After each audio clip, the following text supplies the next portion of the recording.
We must prepare for a great war! The final war! Let's roll! Hold on to your hat, Hans! The shock troopers! Finally! Testing first with frame gen off at regular settings, or the normal game settings, 1280 by 1024 low settings. The game runs okay, with a lot of dips down into the 20s and teens. The 1050 Ti coupled with this Zhaoxin KX-5640 engineering sample. For the most part, the game is still playable though, and I would say this is more a testament to the game itself. The input latency is really not that bad at all, even at the low frame rates. Really the worst part about this playing experience was playing through a capture card. But for the most part, it's acceptable, but it's definitely rough with all those frame drops, and there's a lack of visual smoothness to the image as you're playing through the game.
Smithy. Sure thing. To charge it, it takes some time to build the charge up after a shot. Your pepper needs raw firepower, but the railgun wins against armored targets.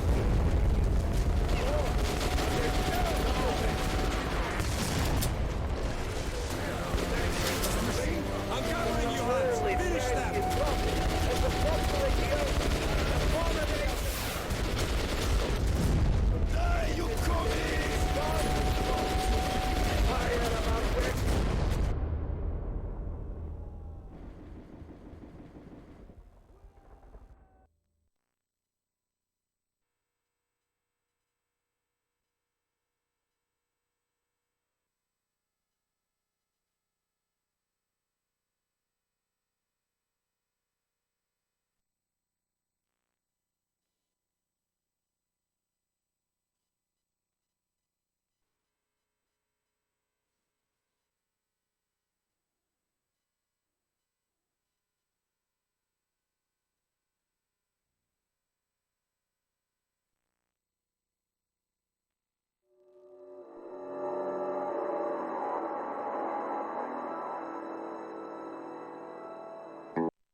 Prepare for a great war!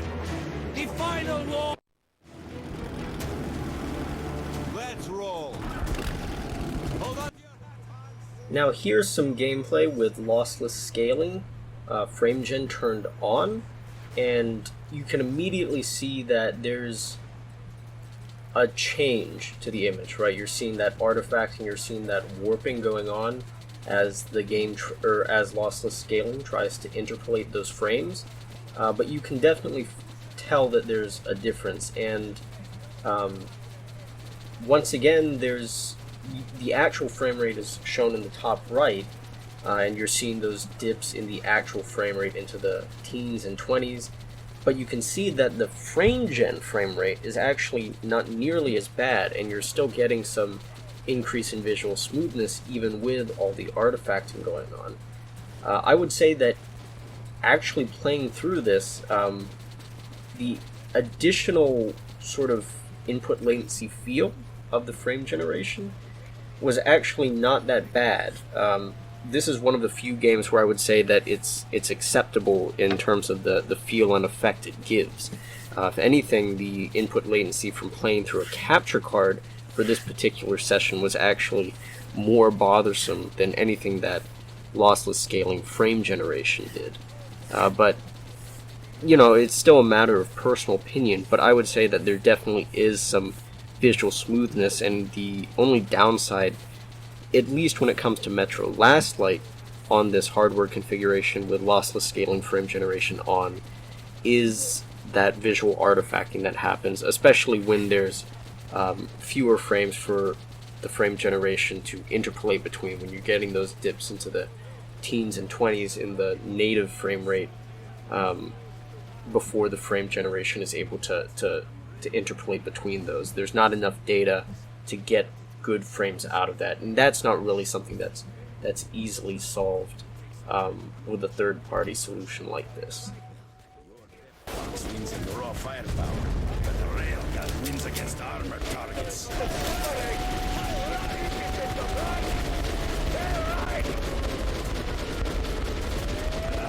Slice them like damn cabbage.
So here's just a quick test to remind you of the CPU's performance, at least according to CPUZ's benchmarks.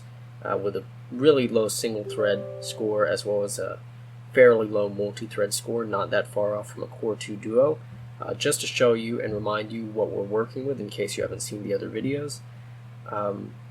The real advantages of this CPU come from its low power consumption as well as all those additional instruction sets that Core 2 didn't have. But even then, this is the raw performance we're working with those relatively low clock speeds, as a reminder.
Now here's a side-by-side comparison of the two benchmark sessions of FrameGen off and on, FrameGen off on the left, FrameGen on the right, and looking at them side by side really helps to illustrate just how different the visual experience is.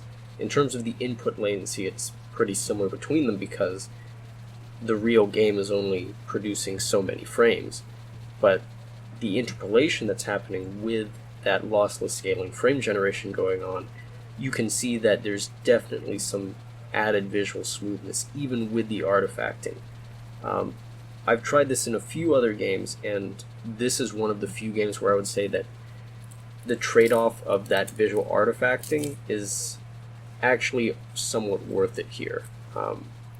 There is actually, I would say, an improvement in terms of how it looks and how that ends up feeling when playing the FrameGen version of this, even if it does come with those caveats. Again, the only downside to this experience was really the input latency from the capture card itself, not actually the input latency from the FrameGen or any weird feeling there with that disconnect between the latency of the actual produced frames of the game and then the interpolated frames. Of course, that won't go for every game, but here at least, I would say that it does provide an improved, or at least different experience that some might say is preferable to just playing the game with all those regular dips into sub 30 frame rates.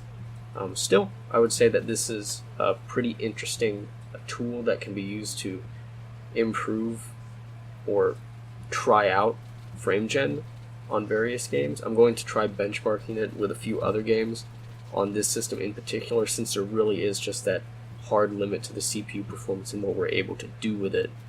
So in terms of getting more visual smoothness, FrameGen is one of the few tools at our disposal to get that done on this type of CPU. So definitely a very interesting thing to explore.